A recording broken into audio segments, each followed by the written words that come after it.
Imagine knowing exactly when your life would end, not through a swift execution, but by the slow, agonizing removal of your own skin.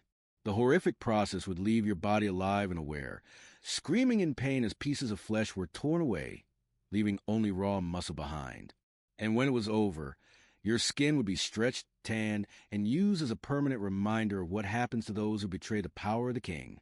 This wasn't just punishment. It was a brutal message meant to be seen by everyone. The man behind this gruesome death wasn't a king or a revolutionary leader. He was Seames, a judge in the ancient Persian Empire under King Cambyses II, the son of the famous Cyrus the Great. Seames had power, but with it came the expectation to serve justice the way the king demanded. In the eyes of the king, failing to uphold this justice wasn't just a mistake. It was a sacrilege. Seames, according to ancient sources, accepted a bribe and ruled in favor of someone who paid him for a favorable decision. While corruption was common in many ancient courts, it was especially severe in Persia. Here, a corrupt judge didn't just weaken the law. It made the king appear weak. Cambyses, a ruler known for his paranoia and cruelty, saw an opportunity to make an example of Seames, turning his punishment into a public display of what happens to those who fail the king. The execution wasn't swift or private.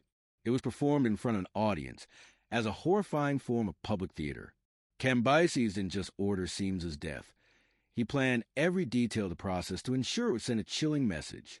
The judge's skin was removed carefully and not just discarded.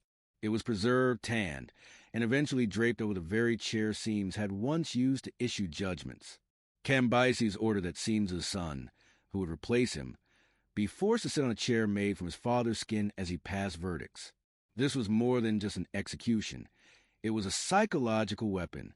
The point was not simply to punish a corrupt judge, but to turn every act of judgment into a reminder of the king's power and the price of betrayal.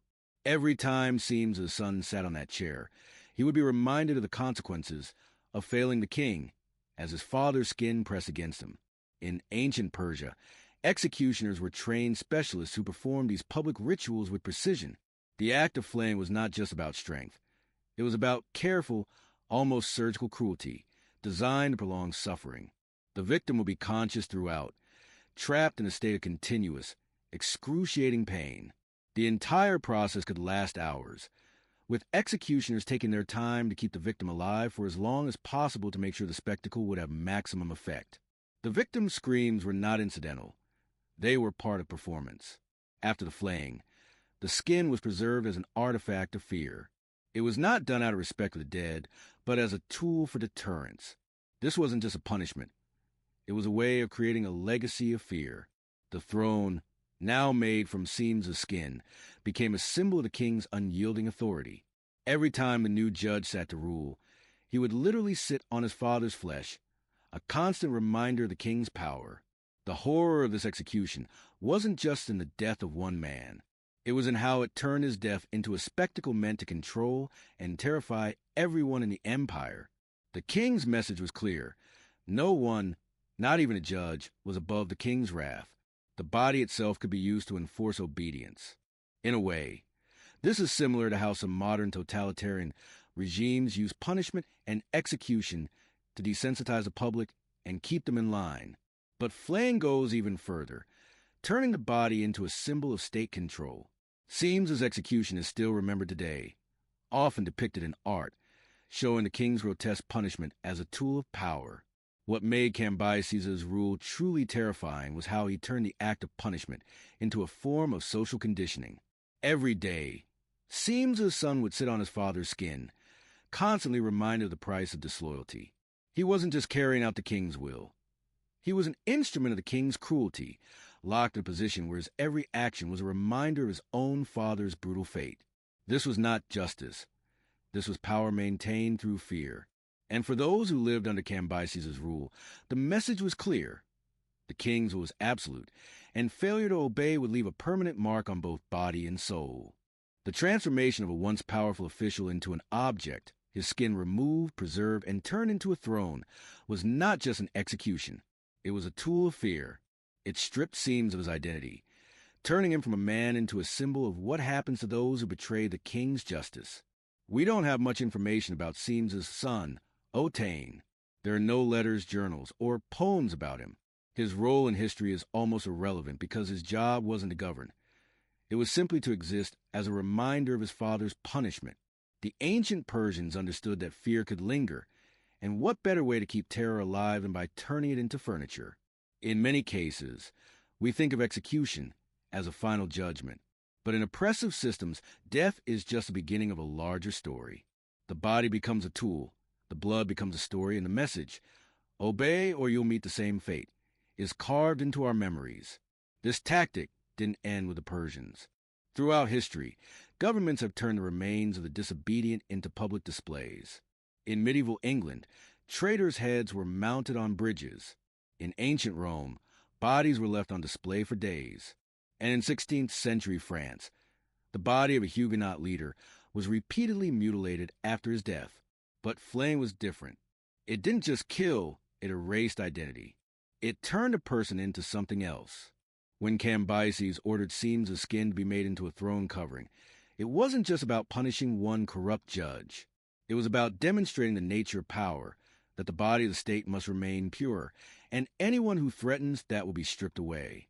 Seams's throne didn't last long. Human skin degrades, even when cured, but the legacy of this brutal act endured.